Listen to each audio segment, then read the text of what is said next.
Witold Roman Lutoslawski, Concerto for Orchestra, completed in 1954. Witold Lutoslawski, 1913 to 1994, was a brilliant composer and an extraordinary gentleman. Someone whose life story reads like a 20th century Gothic horror novel.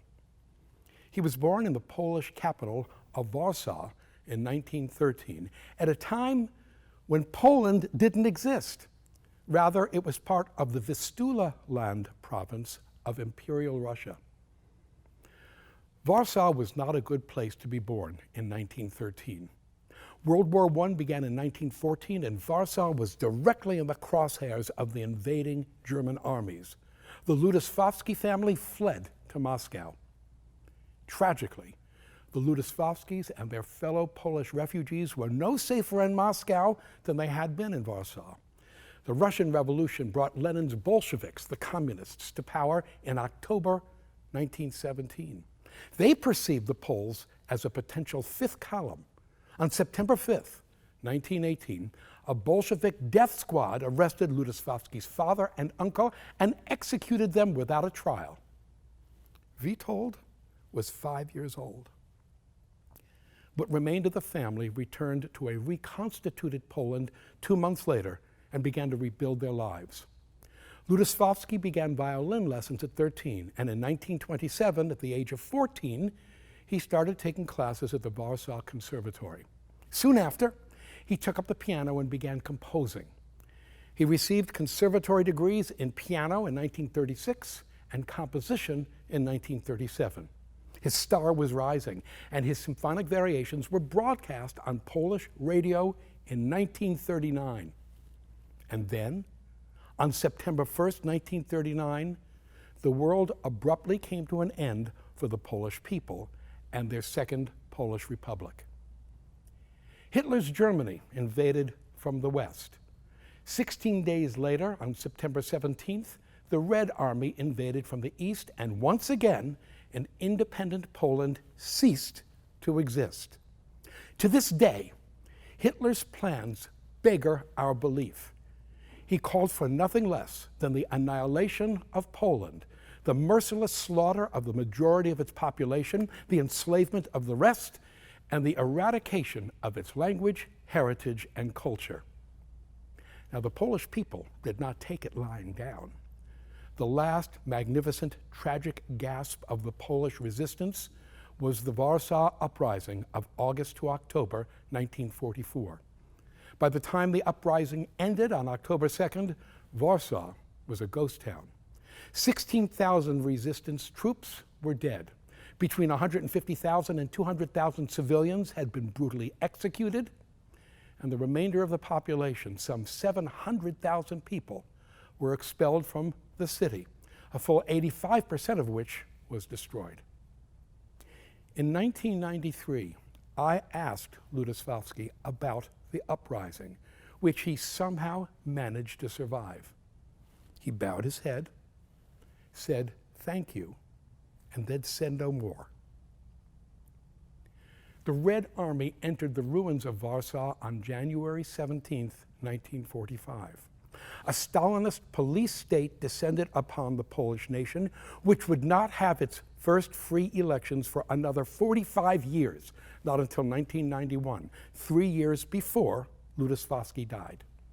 All of this, and much, much more, was Witold Lutoslawski's life experience.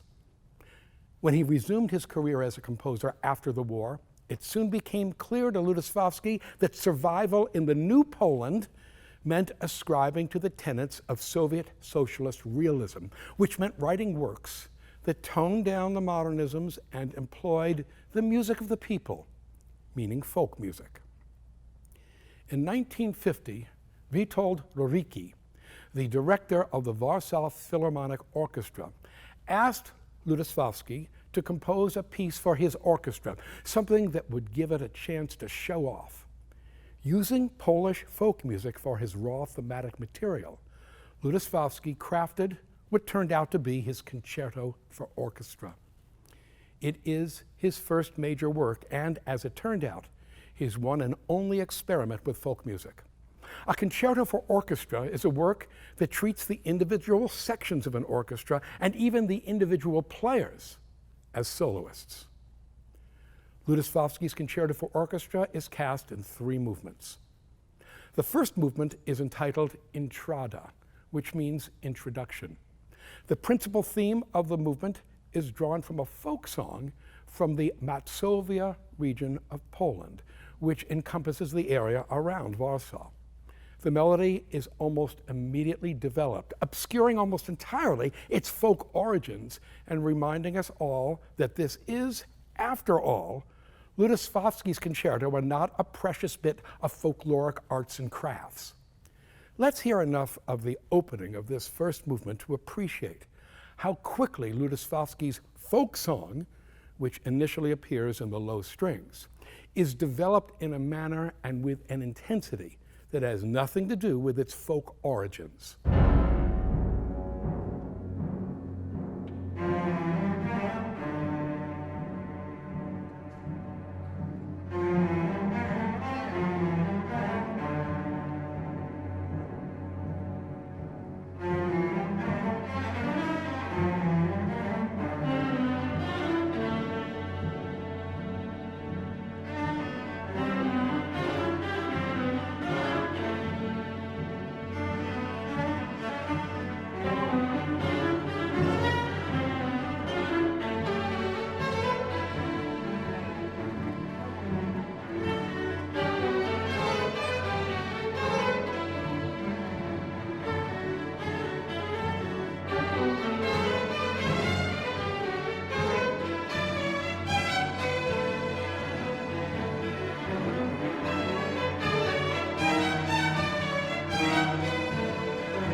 Forgive me a rarely expressed bit of editorial opinion. Lutoslawski's Concerto for Orchestra is a towering masterwork. Ludwig van Beethoven, Concerto for Violin in D major, Opus 61, composed in 1806. Oh, the things we take for granted: breathable air, hot running water, flush toilets, being at the top of the food chain. And that Beethoven's one and only violin concerto has always been embraced as the thrilling masterwork that it is. Not so fast on the Beethoven. Today, we take for granted that Beethoven's immortal masterworks were always appreciated as such, but they were not. The music Beethoven composed during his heroic jag between 1803 and 1812 was not just new music, but often dangerous new music. And new music, no matter how good it is, must work its way into the often unwilling ears of its audience over time. We also take for granted that Beethoven was always Beethoven, the wild-haired musician titan shaking his fist at fate and the gods. But the heroic, titanic Beethoven we perceive today is a product of 19th century Romantic and German myth makers and has little or nothing to do with the actual man. When his violin concerto received its premiere in 1806, Beethoven had just turned 36. And while his music was adored by the most forward-looking connoisseurs in Vienna, his public legend would not truly begin to grow until the premieres of his 5th and 6th symphonies in December of 1808. Beethoven wrote the concerto at the request of the violinist Franz Clement, who was the first violinist and director of the orchestra at the Theater an der Wien in Vienna. According to the New Grove Dictionary of Music and Musicians, quote, Clement's style was not vigorous, nor his tone very powerful. Gracefulness and tenderness of expression were its main characteristics. His technical skill appears to have been extraordinary. His intonation was perfect in the most hazardous passages, and his bowing of the greatest dexterity, unquote. Beethoven's Violin Concerto was written for this violinist, for Franz Clement. And thus it treats his violin like the relatively lightweight lyric prima donna that it was. As such, there are few, if any, moments of high heroic drama in Beethoven's concerto. Rather, the violin is used primarily to elaborate thematic material, first presented by the orchestra. In effect, Beethoven's Violin Concerto is an integrated symphonic work featuring a solo violin, and not a solo violin work accompanied by an orchestra. For the most part, the Viennese critics and audience were not impressed. Following its premiere in December of 1806, the concerto languished almost totally forgotten until 1844, when the 12-year-old violin prodigy Joseph Joachim performed it in London with Felix Mendelssohn conducting the Philharmonic Society Orchestra. It was thanks to Joachim, who tirelessly championed the work, that Beethoven's Violin Concerto in D became, in time, an indispensable part of the concert repertoire. Let's hear the opening of the joyful third movement finale that, again, plays to Franz Clement's strengths. His ability to play with a delicacy and rapidity, often stratospherically high, that are literally breathtaking.